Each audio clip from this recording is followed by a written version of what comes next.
Okay, here we go. So my name is David Turner, and I'm the instructor for this class, CSE 322 Web Page Programming. And apparently it's a substitute class for a lot of students that need to take 320 that couldn't get into 320. So I'll keep that in mind. And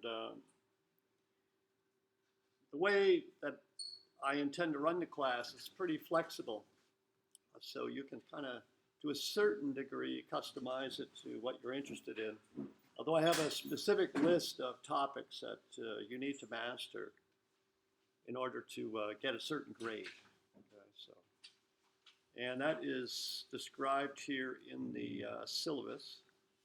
By the way, this is the course website. You can get to it through Blackboard. There's a link in Blackboard that comes here. But you might want to bookmark this or whatnot. This is where all the information will be stored for the class that, whatever I present, for instance, summary of some of the information that we presented, that we cover in lecture and other things. So here's the syllabus.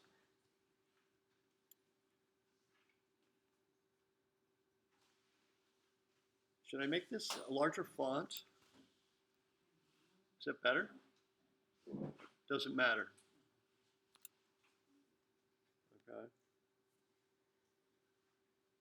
Okay. So there's two lab sections. Oh, it should be Monday and Wednesday. I'll fix that right now.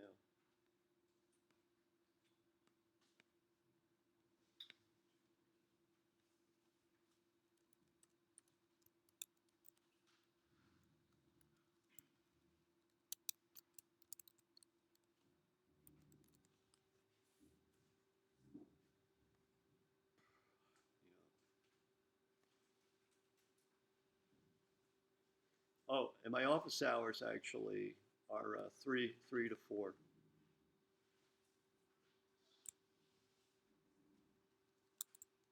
So it's Monday, Wednesday, 3 to 4.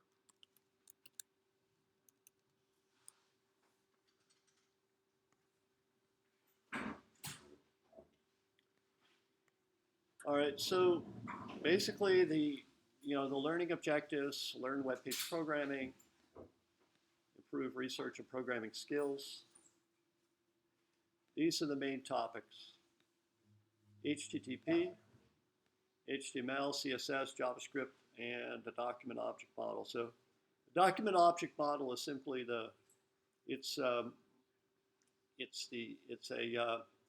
it means that you can treat a web page as a software object. When you have object-oriented programming,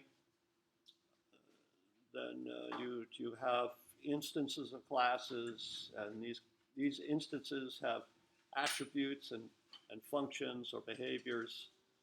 And you can treat the web page like that. A web page can be treated as a software object that has functions attached to it and so on. So, and you interact with the parts of the web page and make it work and so on using an object-oriented approach.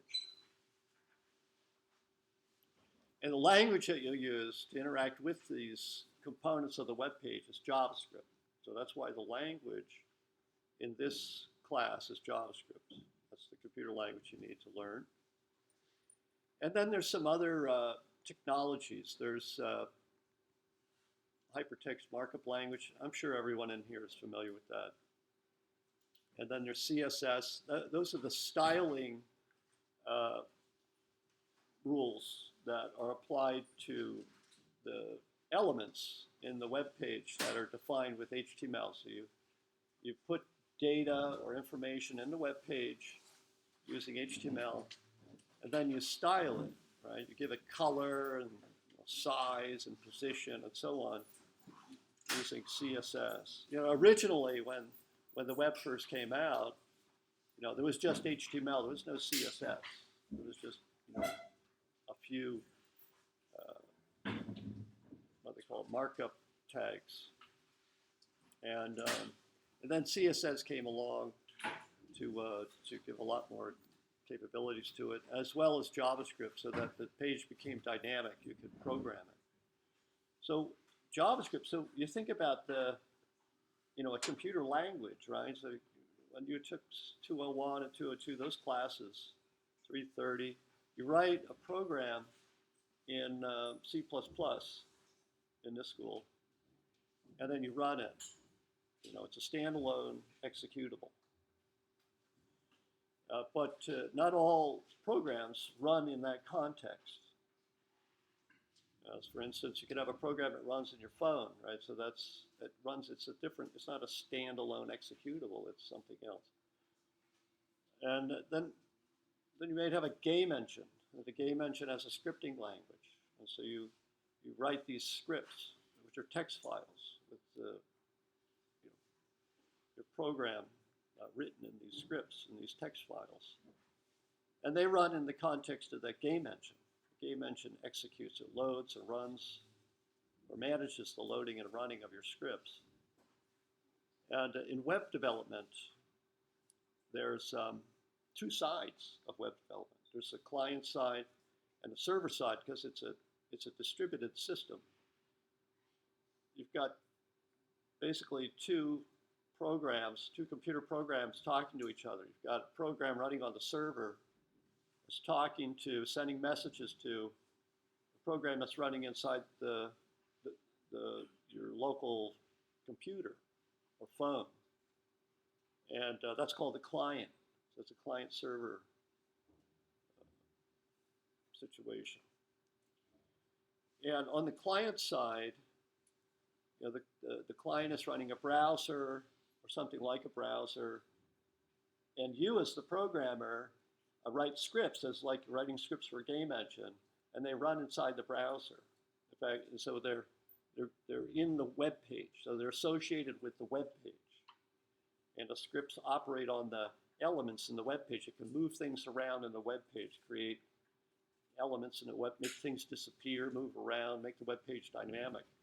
So JavaScript is used on the client side to do that. And then on the server side, you have any number of languages. You can use JavaScript on the server side. You use a technology called Nodejs.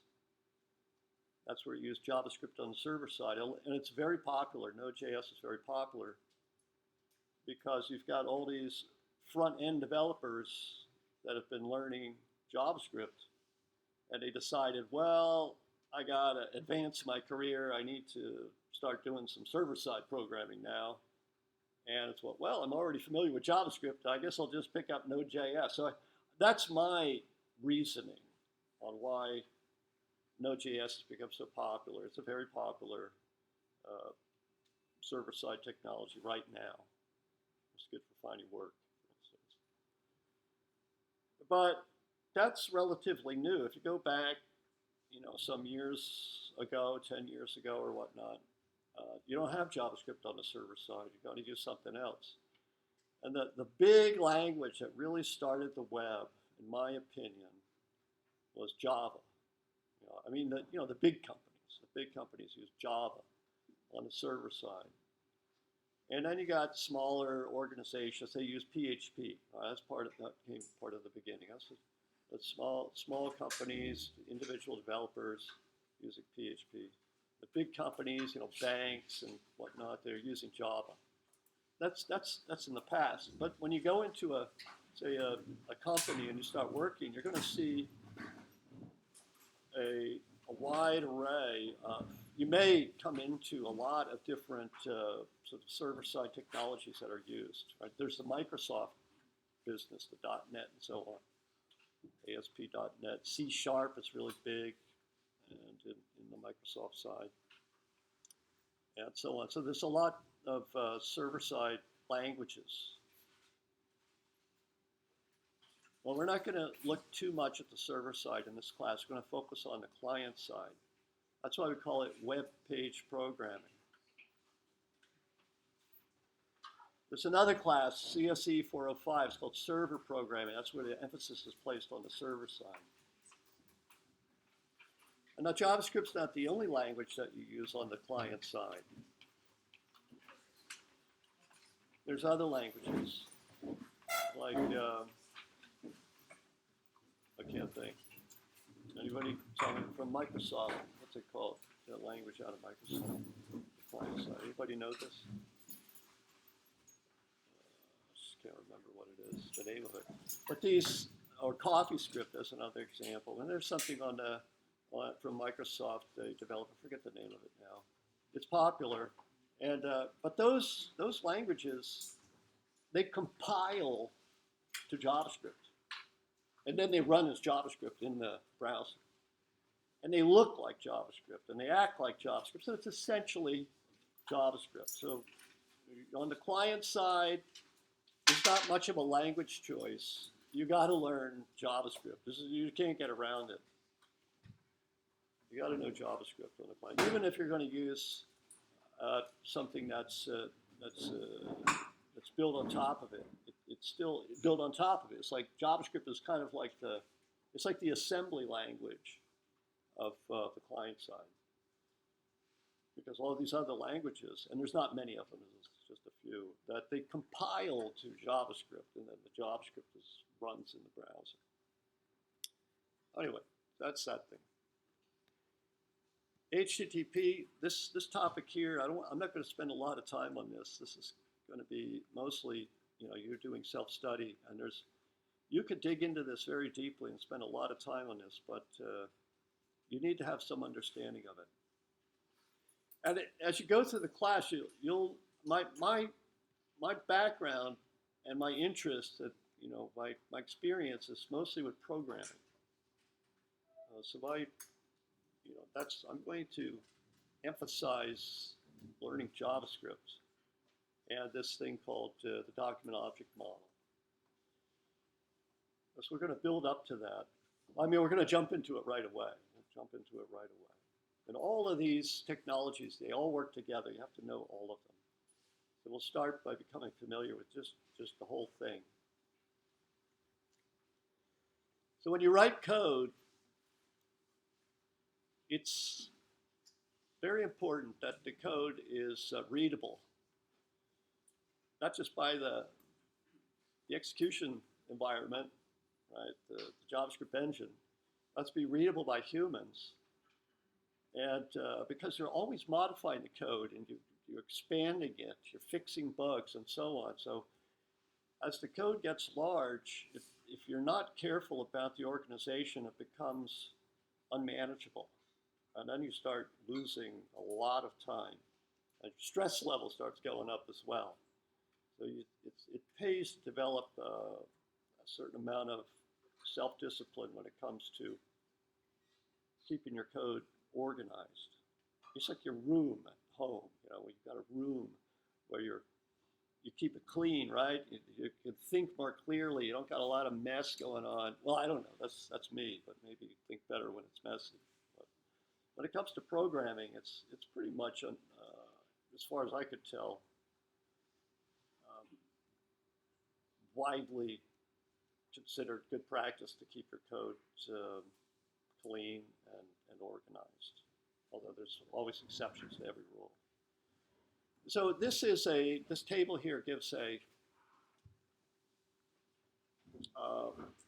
the criteria that I would use to evaluate the quality of the code that you write. So you could read through this, and I'll talk about it as we go through as well. Grading. So the grading, I'm not going to give any exams, and there's no projects to submit or anything like that. What I'm going to do is meet with you and talk with you. So there's a lot of you, so I can't spend a lot of time with you, each one of you individually. And I'll find out just by talking to you, and you show me your work, and I'll ask you a question or two, and I'll say, oh yeah, you know HTTP, that's good. Check it off, and I check it off. I'm going to check it off. I say, okay, you got HTTP done. And then the next thing you want to demonstrate to me is your knowledge of HTML. Do you understand HTML? So I'll have another meeting with you later, like during lab. This is during lab, so I'll meet with you during lab. Or it could be outside of lab. You catch me outside of lab, it's fine. And I'll ask you some questions. You show me your work. and maybe I'll ask you to modify your code or something like that. And just verify that you did the work. You got to do your own work. Copy someone else's work without understanding there's no learning in that. So if you just demonstrate your understanding of HTTP and HTML to me, and then disappear for the rest of the quarter, you'll get a D. Okay? But if you demonstrate, in addition to HTML and HTTP, that CSS, you understand CSS to a satisfactory degree. You don't have to be an expert, but you gotta get it. You have to understand it. Then, and you need to know some details. You need to be able to pick out some details and know how to solve some CSS problems. So you can show that to me and show me your work. If you just pass that point in the class and then you're going to get a C. And you just disappear for the rest of the quarter, you'll just get a C. And then with JavaScript, you get to a point, show me that you've mastered JavaScript to a certain extent. I'll ask you questions about it. And then you get a B. So to get an A, you need to become proficient in all the topics, including this document object model. So then you would get an A. And I got to say, it's not going to be hard to do well in the class. I'm not here to scare you. This stuff is, anyway, it's kind of self-motivating. It's very important. A lot of you are going to be writing code that uses all these technologies. So many of you are probably already familiar with this, right? So I'm just going to check it off. I'll just have a conversation with you and you show me some of your work. And I say, well, if you know that, good. And so, but others, you're just starting out, maybe you don't even know much about HTML. Or you won't be swamped. You still could get an A in the class if you're just starting from scratch without much background. But if you already have a background, and it's typical that the students in this class have a background in these technologies, it's typical. And then it's up to you how much extra work you want to put into it to, further develop your mastery. Once again, it's up to you. And I'm really here to facilitate your learning. That's how I look at it. And so this is very practical stuff. All of these topics, it's not theoretical, it's very, very practical. This is stuff you use when you get hired from day one, in your job. And I would guess at least half of you are going to be involved in this, writing code that uses these things. And any questions about the syllabus? How the class is going to be run? Yeah. What order would you recommend that you start learning? Like, just start with HTTP and HTML and try manipulating with JavaScript, or how do you? Well, what I'm going to do, I'm going to sort of present everything all at once. So you see the bird's eye view. But I want you to demonstrate to me one after another. I want you to show me, your understanding of HTTP first. But for you, as you're doing your research, I would spread it out. When you're on your own and you're trying to learn something, you see opportunities. You say, well, this is something. You might see a topic in CSS and you feel you're going to get something out of it. You just dive into that right away on day one. And but I'm not going to ask you questions about this. I want to check you off on HTTP, but I don't recommend a rigid sort of sequence there. I think you should have a kind of an overview and then prepare each topic, in sequence as well. Okay, so both ways. Do you want separate projects for all four, or one project that uses all? Well, if you want,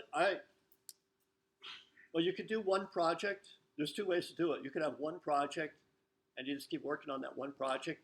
And all these projects are probably going to involve all of these technologies. Anything on the web is going to involve all of these technologies. Or you could do lots of little experiments, like just do one web page that illustrates, the box model, in CSS. And you do another web page that illustrates, positioning techniques. And then you do another web page that illustrates, how arrays are processed in JavaScript. So you just have you have 100 examples, little programs, little experiments that you did. They don't have to relate to each other. And it depends on your style. And I see students go both ways, right? So if you want to get enthusiastic about the work and you want to dig into it, and your style is to work on a project, you've got to have a project, then that's the way you should go. But if you like to do little experiments and build your knowledge, without culminating in a project, like a website or whatever, you could do it that way as well. Thank you. Yeah. And if you use, and I do recommend using a source code repository, a Git-based system like GitHub, or Bitbucket, or one of the other ones. And that's, and then you can send me the link. Show me the link to your experiments. If you're working on a single project, I can look at your code very quickly, and I can clone it. I can run it locally. I can give you help. I can, you may have questions like, what's wrong here? There's some really nasty, really subtle bugs that I see happening over and over again with web developers. So over the years, I got a lot of experience seeing where people get stuck.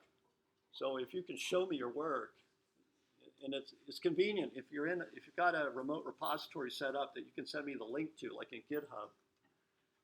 It's very, very convenient for me to help you. I can help you over email. I can help you in my office, in the lab, very quickly.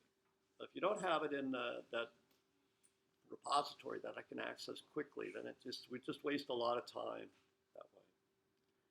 And it's a technology you should learn anyway. I mean, you're all computing people, I assume, and most developers are using some kind of revision control system like Git or one of the other ones. But Git seems to be the big one now. How many people know Git and use it? Okay, that's half? That's half. I highly recommend it to everybody. In fact, this website here, this is a project on GitHub.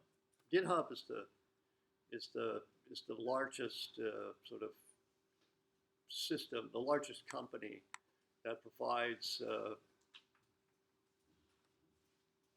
remote repositories, and they give a lot of tools. So it's very popular, and it's recently purchased by Microsoft a couple of years ago, I think. It's very handy, and this is a project. This shows you the view into the project, and I use this wiki to maintain some notes. And the source code is kept over here. You can look at that. This is just a web view into it, right? But then I have a copy of the source code in the on my local drive, right, that I work on locally. Or you can have it on multiple computers. It's very convenient. I highly recommend this. GitHub.com, I would say that's a good place to start. Or talk to someone you know and get some recommendations and maybe help from other people. It's good. Okay, so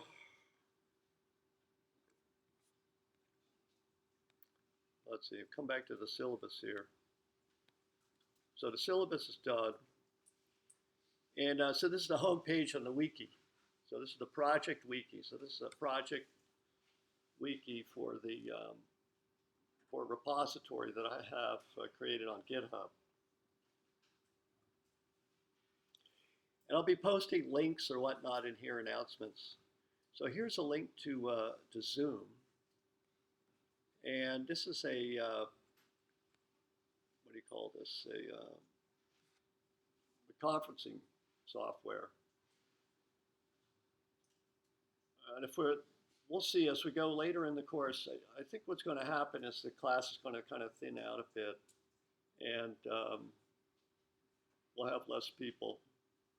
And we'll have some people that we want to work together. And sometimes if we use Zoom, I could put your desktop, up here on the screen, and you can ask questions. We could discuss what you're doing, and and do it like that. So I'm kind of a hands-on instructor. I don't do a lot of formal presentations.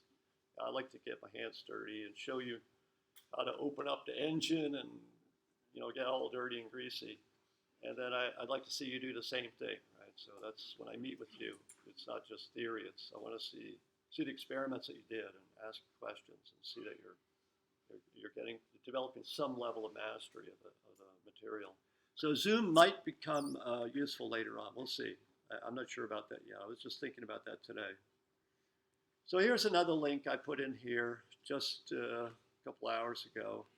This is a good website that covers all of the topics that are covered in the class. It's MDN.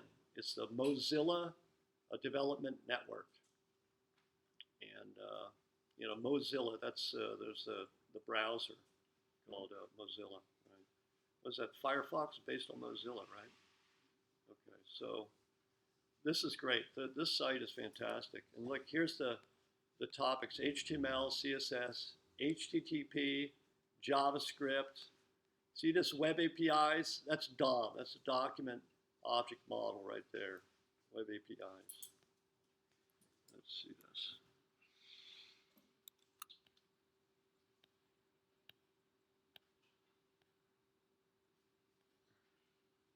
Well, maybe it's a little more than that. Here's DOM right there.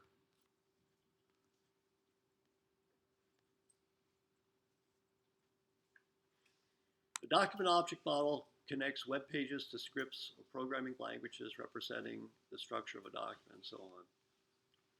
All right, that's good enough.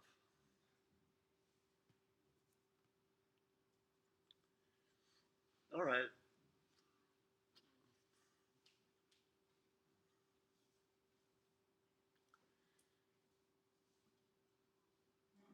I'm just going to dive in here. And this folder right here is the source code repository that I have here. Here's code. You'll see this is like a web view of it. There's just a README file in there. And if I go into that folder, and here's a README file, and then I had some notes I started writing, but they're not written into the repository. I'll show you how I know that. So Git is the can everybody read that? The font is okay. Okay. So Git is the name of the tool. I run git status. So that's an argument that I'm passing to Git. And it says, well, your branch is up to date with origin master and untracked files. Lecture 1, it's shown in red there. And so it's not in there. That's why you don't see it. I don't have a lecture 1 notes in there. And I'm actually not sure that I want to even put that in the repository. Oh yeah, here we go. Let me do this. So these are some, this is what I thought, if you wanted to do what I'm going to show you right now, you could follow these steps. Let's see. But I'm not going to, I think I copied that into the wiki. Let's see. There it is, web server. I put it into the wiki. Here it is. Those are the steps right there. So I'm going to show you right now how I'm going to set up a web server. They're going to run locally. You know, when you write web pages, you can load them from your file system directly into the browser. That's okay. But then there's some limitations because of security concerns. There's some limitations that you operate under. You can't do every experiment that you'd like to do, especially with JavaScript. Well, mainly with JavaScript. And so you'll reach a point. At some point, you have to run a web server and view your code through pages retrieved through a web server, because the browser won't let you do certain things by loading objects from the file system. So this is the little piece. This is the little bit of server-side programming. It's not really programming, but a little bit of programming I'm going to use. You can run other webs if you're using Windows and you're familiar with you know, what's it called, IIS, something like that. I forget the name of it now. I'm getting old and forgetting stuff. You know, Windows has a web server. What's the web server called? It's huh? It is IIS. IIS, right? Yes. Okay. If you want to use IIS, you can use that. If your Python has a nice little web server you can run, you could use that. You know, if you want to use a Apache web server, you want to install Apache web server because you're a PHP developer, you could do that. But I'm going to show you how to run a web server using Node.js. You know, that's my favorite server-side technology, WebJS, Node.js. And there's a bit of code there. This is the code that just a very minimal web server. It's you know, it's just for testing. It's not for production use for sure. So I'm going to delete this. I'm not going to use this file because I already have it. It's just that README file. That's all I have is that README file. There it is. There's one line there. And you'll see here, that's the one line. All right. And there's a, where is it? Yeah, I could select it here. This is the file here. And it's got a little button here for raw. That's what the file looks like. It's just a line, one line. And this view of the file is where it's adding some formatting. Right? It's interpreting it. It finds a link in there and it makes it linkable. Okay. Now that's that. So what I'll do is I'll do some experiments and then commit the code to the repository. And let me do it like that. Yeah, so I had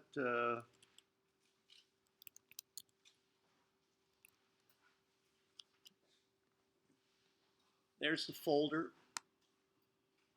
where the code is going to be. So all the code I put that we develop in class here, I'll just add it to the repository. So you'll have a record of it. You can just go to the web and get it from there. And I already have the web server right there. I'm just going to remove it. You know, I don't need that. So I'll just get rid of that. And let's see. Let's go into 22. And I'm going to create a file called webserver.js. So JS is the extension for JavaScript.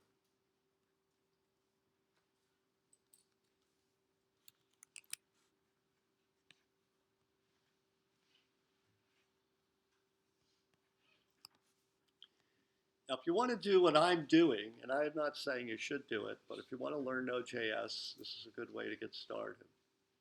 But if you're already committed to another sort of server-side technology, then maybe you want to stick with that. Of course, it's helpful to experiment with all of them, which, you know, like I would do. That's what I would do. I would do everything. It's a little difficult to run Windows, though. So Node.js is something that needs to be installed. That has to be installed.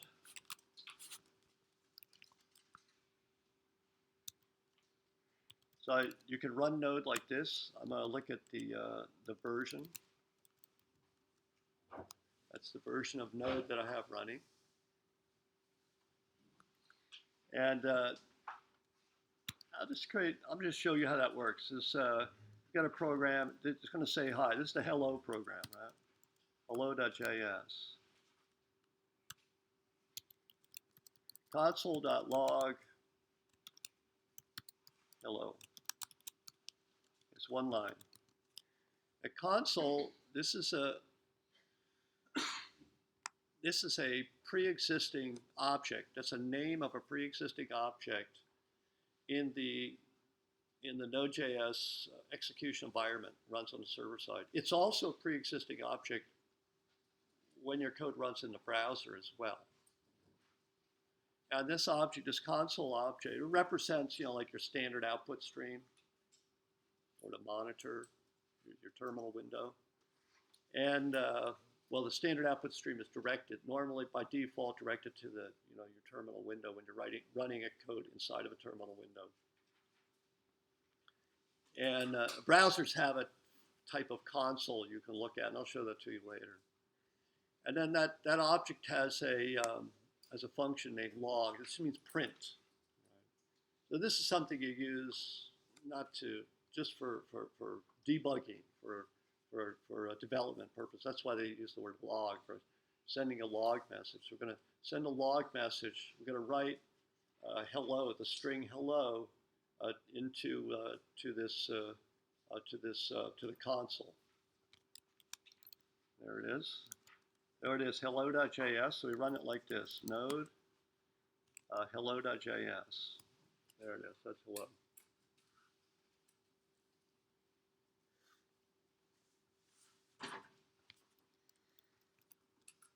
And this file here is the web server. I'm going to copy that. Now, for all of this to work, you need to have Node.js installed.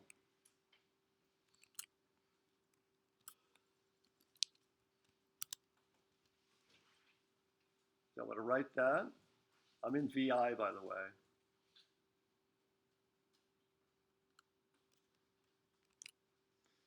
The reason why I learned VI is because when I first got hired here, most of the faculty was using VI. There was only one faculty member, Dr. Giorgio, was using Emacs. And I said, well, one guy using Emacs, everyone else using VI. I'll just learn VI. So, and I love it now. I mean, it's great. But that's the reason I picked that. But so now we have the web server in there. And I could run it like this, node web server. Now it's running. I'm going to kill it, Control C. And I'm going to go git status. 2 new files. I'm going to go git add web server.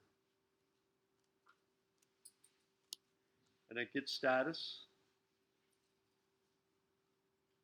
Is that too low for people?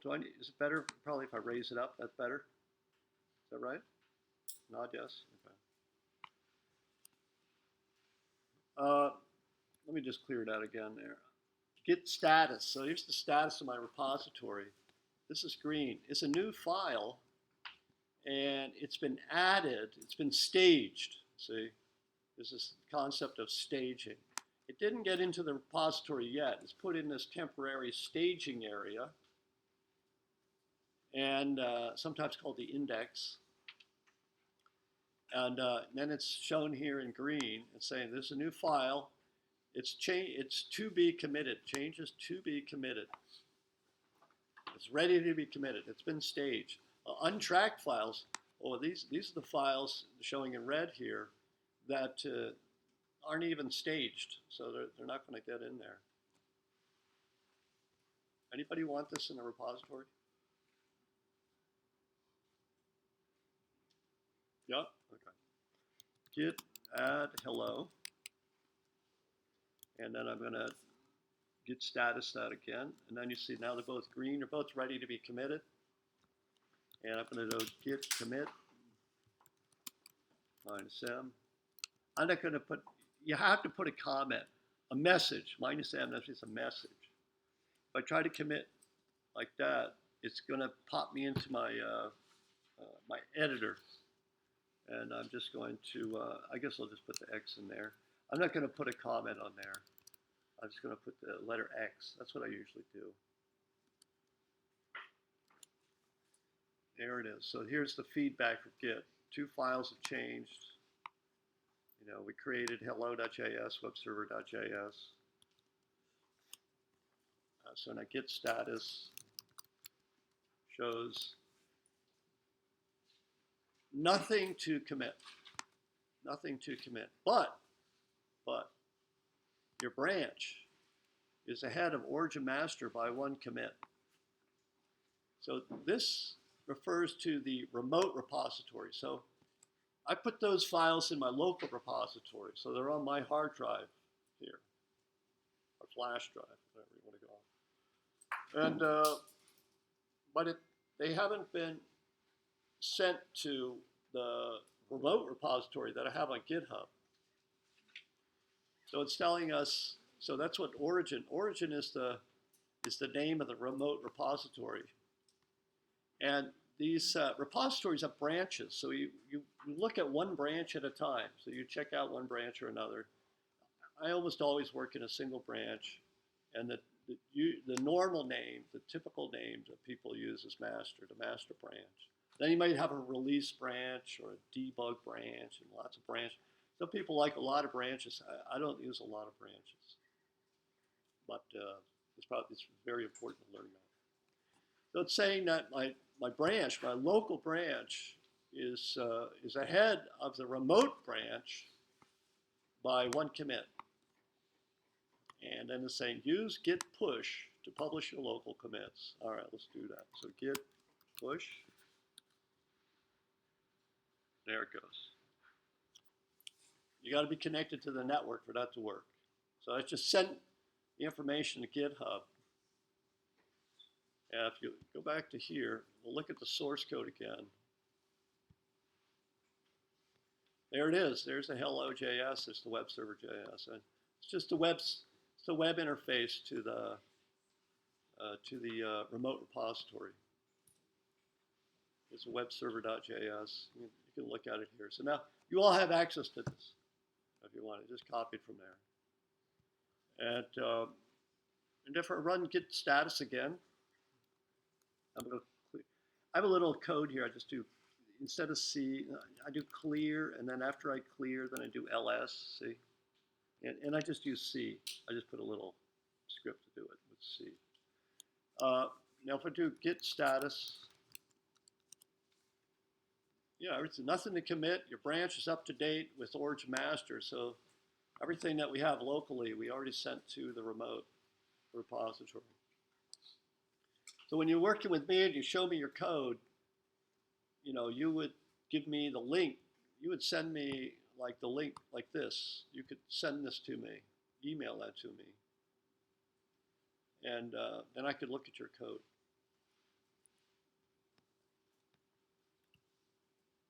All right. Let's look at the web server. So this is JavaScript. Oh, look at that var. Actually, this is like old JavaScript. The new JavaScript, you wouldn't use var. It means variable, right? So express is the name of the variable. It's set to the reference that's returned by this invocation of the require function. Require is a part of Node.js. It's available in the Node.js execution environment, but it is not available in the execution environment of the browser. So when you write JavaScript that runs in the browser, require will be like an unknown name. So express, so what require does is require is used to load modules or libraries. And the name of the library that I'm loading, or the name of the module, I'll use the Node terminology, module. The module that we're loading is the Express module. It's not built into Node.js. It's like a separate open source project, but it's probably the #1 Node.js module that's not built into Node.js is the Express framework. Pretty much a lot of people are using that. Although you don't have to use it. I like to stay away from it, but I use it now. So when we load the module, it's like include, in C++. Or Python, it would be, what's the Python command to load a Python, what are they called, modules in Python? Who knows Python? Nobody knows Python? Yeah. What do they use? They use, they don't use require, it's include or No, import, right? yeah. Import, that's it. They use import. This is so common. In C++, this is like an include. Python is import. And Node.js is require. And so it's the same concept. You've got a chunk of logic, you've got some functionality, somebody wrote, a company wrote, a team wrote, whatever, and you want to access that functionality, like a DLL or whatever, you need to load the DLL. So you're going to load the express module. And then this module, and when we load the module, we get a reference to it, and that reference actually is a function. It is in fact a function, and when we call that function, the function returns an instance of a server, and then we got another variable to reference that instance, and then we're going to configure that server. So we're saying that, you know, I want to get into these because this is not the topic of this class, so I'm just going to go quickly here. So the slash, that's like the root, right, the top of the hierarchy. So if a request matches with slash, then what we're going to do is use this,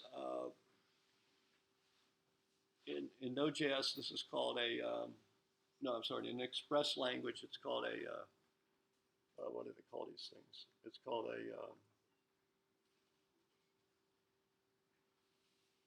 yeah, I can't remember. I'm getting old. I don't use this every day. Anyway, this is a type of this is a static web server. So Express has built into it the ability to easily return files that are requested by the browser. So it's called static. So they refer to it as a static web server. The file is a static object. Each time a request, you know, from the browser on the internet is going to ask, I want index.html, you know, or I want, you know, photo.jpg. You know, these are objects that are requested over the network by the browser, you know, to the server. So the browser sends a message to the server. It says, you know, give me that file. Give me photo.jpg. And that photo.jpg, normally something like photo.jpg would be just a file in the file system. And so this facility here is used for returning that. And we're going to listen to on a port. This is port 9999. And so when your system is connected to the network, you've got packets coming in. And when a packet of data comes in, and the protocol is called TCP, Transmission Control Protocol. So that's used to, you know, HTTP is the protocol of the web. That's the protocol that browsers and web servers use to talk to each other. It's called HTTP. That's one of the topics in the class here, right?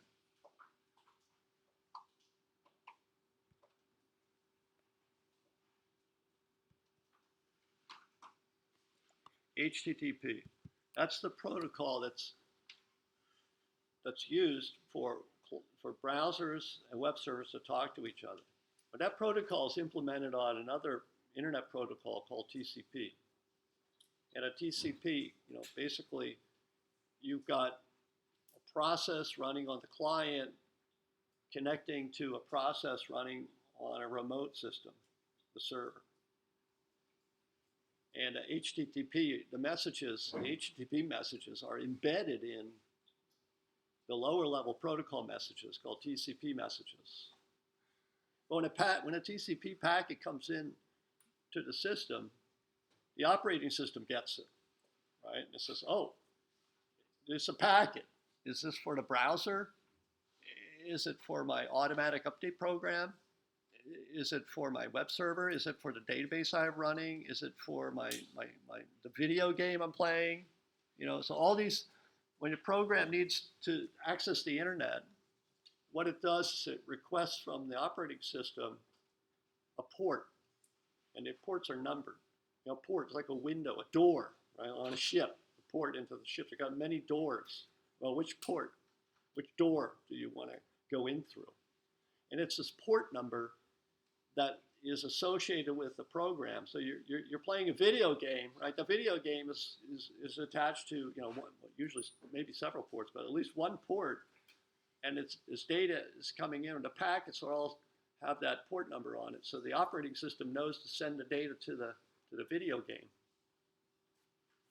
So here we're saying that the web server is going to be listening for connection requests on this port 9999.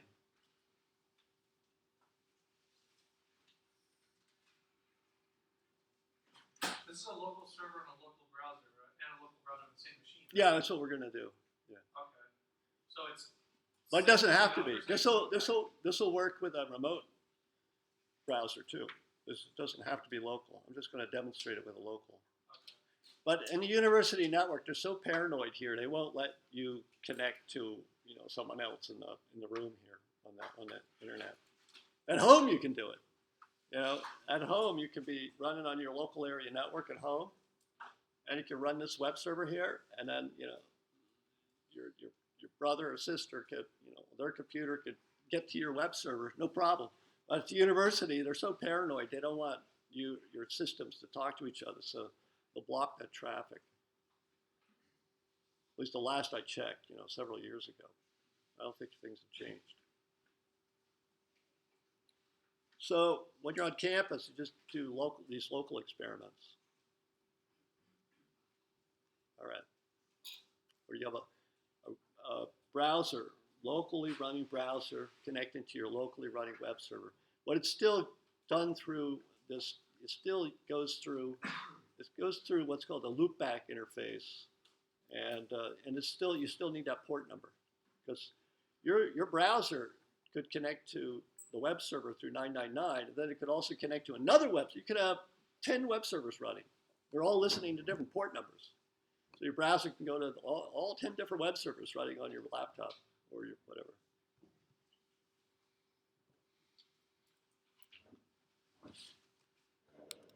So if you've got another program that's already listening on this port number, you can't run this web server. You're going to change the number, because the operating system won't let you, the word is bind.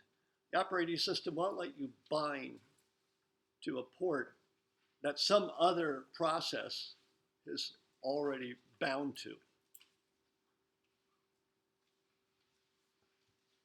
And I'll demonstrate that to you. So if it's like, node web server. So here I'm starting a web server. Now,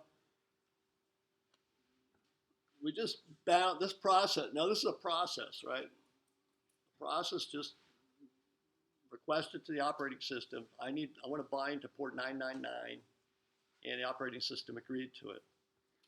Now let's try it. Let's run another instance, and this should be refused, because only one process is allowed to bind to one port, to the same port. There it is. Address already in use. 999. Address already in use. Can't do it. Well, that means, well, then we just got to change the, then we just got to change the number. Make it an 8. No problem. Now we got 2. See? And we get to it using localhost here. There it is, 999. I got to give it a file. What we got the README file, right? README. Where am I running this thing? Oh, it's in 3. Do I have a README file in there? Oh, readme.md. So I'm going to request the file. It's a static resource. You see that? Here it is. So, you know, we're getting that readme.md. MD is markdown language, by the way. That's just get into that later, maybe. Just a text file. It's just a text file. And now we can do the same thing through this other port because we have 2 web servers running. See, it's the same thing. But I can't, you know, I can't go through 7, right? It's not there. Site can't be reached. It's not there.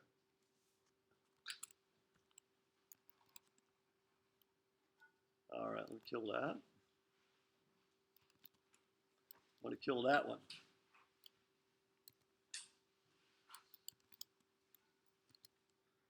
All right. Now look, if I do git status, modified. See, I changed the port number. And I can, if I do git diff on web server, it'll show me, oh, this was removed and this took its place. But we don't want, I don't want to save that change. So I'm going to do git checkout web server. So checking out is the process of taking something in from a specific branch, this master branch. So we're always going to work in the master branch. So bring that in like that. Now when I do git status, nothing. And you notice that web server it's 999. It's been restored to its original. Is the local server still running? No. Oh, okay. Yeah. Because if you change, can you change it while it's still? The web server.js? Yeah. Yeah, but it won't. You can change the text file, but it's already been read. The file won't be reread while the web server is running. See, it's not going to reload the script that was used to instantiate that process. All right.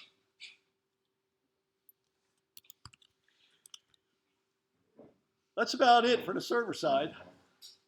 And like I said, you can use this approach, or you can use, you know, if you like Python language, do it in Python. You know, if you're working in PHP, then you're going to use Apache. You know, what language? Perl, and there's probably something they could use for Perl, right? Whatever it is, whatever language you like to work in, you can. It probably has some kind of a web server to build. C#, you know, that's web server built right into it. Okay. All right.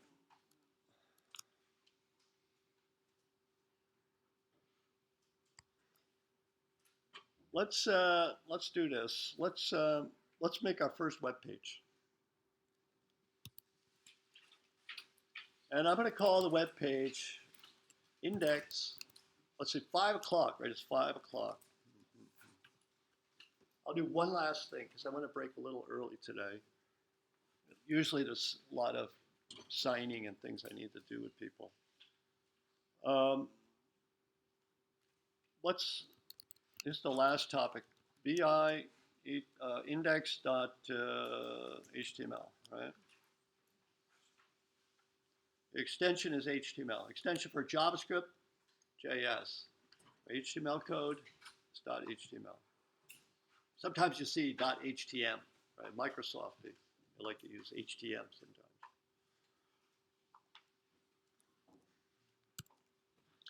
And I could just say hi. I put some extra I's in there just so that we know it's our hi and not some other hi, which would have one I. So there it is. Now we got this file, index.html. And I want to load that through the web server.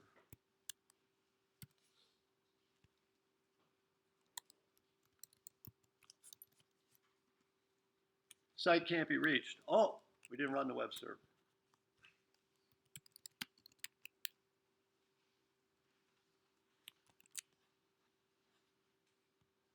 There it is.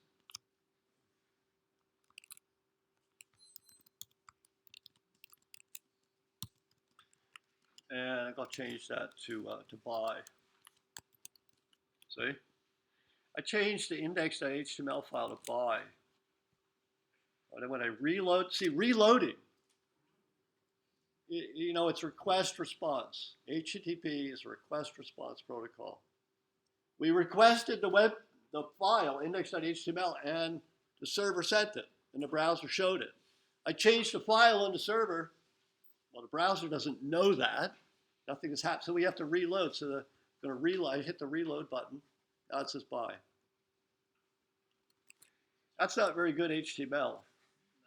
Normally HTML has things like, oops, you know, like headers.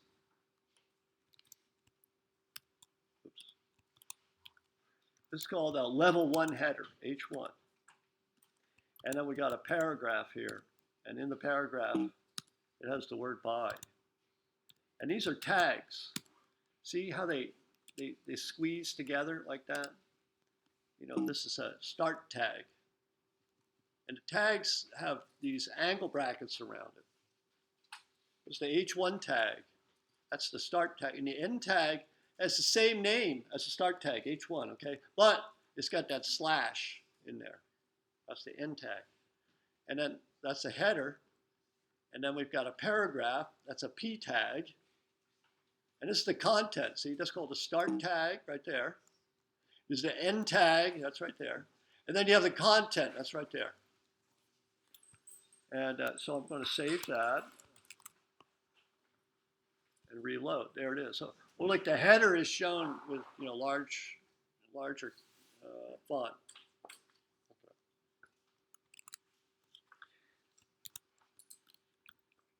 And now, let me shut down the web server right there, and it can't load it anymore, right? But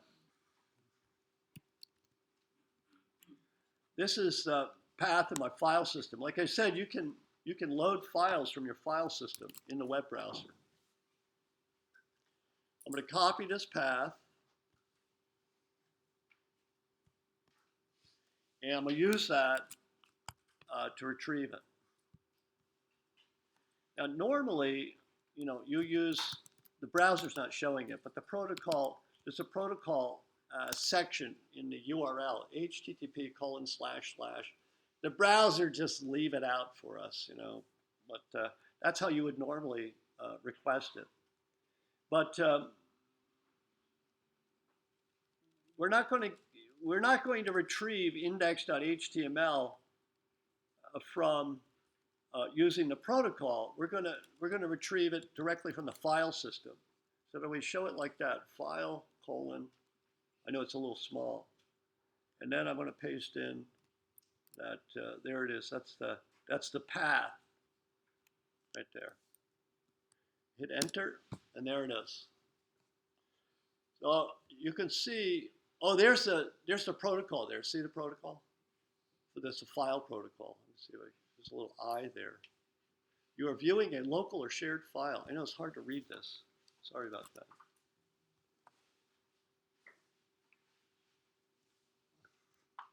Running out of time. Now, what else did I want to say about this? One more thing.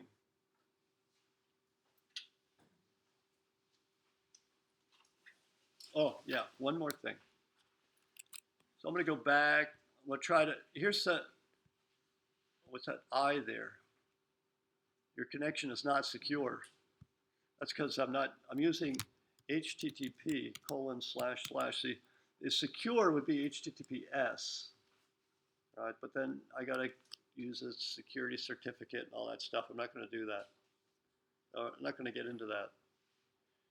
So I want to, it's not there. We got to run the web server. Let's do that.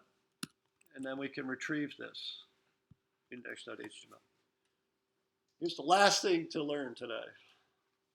Index, the name, index.html is a special name. It's if you ask, look at that, I'm going to delete that. If I ask the browser to retrieve you know, something with a directory. It ends with a slash, right? This is the root directory. Just slash. It's going to send that message to the server to load, you know, that directory. And the server is going to say, oh, you want a directory. Well, it's not going to send the directory.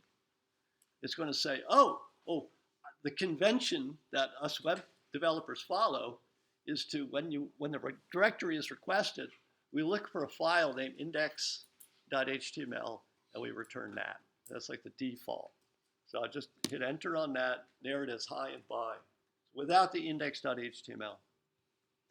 That won't work with the file system, by the way. It only works when you go to a web browser. So that's it for today. But before you break, one thing. I recorded this lecture, and I'm going to put it on YouTube. And I'll do that for all future lectures. So if you don't come to class, you just go to YouTube and listen to it there. Okay? And the other thing is, it's essential. You're going to get checked off for those categories in the syllabus. You need to meet with me during the lab. I need to sit with you for, 4 or 5 minutes, 1 minute, whatever. And I want to talk to you and then find out, and like today in particular, I want to find out your status. I want to know if it's a substitute for 320. I want to know that. And I want to know whether you have a background in this area. And I will talk to you about what you want to accomplish. And maybe you kind of customize the course a little, what you're going to do. I don't want you to do, meaningless work. I want you to, this is going to be a class. So hopefully you're going to learn a lot. So I want to meet with each of you, but just the people in today's lab, right? So this is like what, lab A, section, whatever it is. So today's lab section, please go to lab. And I'll sit with you briefly, and you'll let me know what's going on with you. And while you're in the lab, figure out how to run a web server. You could be on your laptop, or it could be on one of the lab machines. But get web server running today if you can, all right? And then help each other to get that running. So I'll see you all. I'll see those people in lab that go to lab today.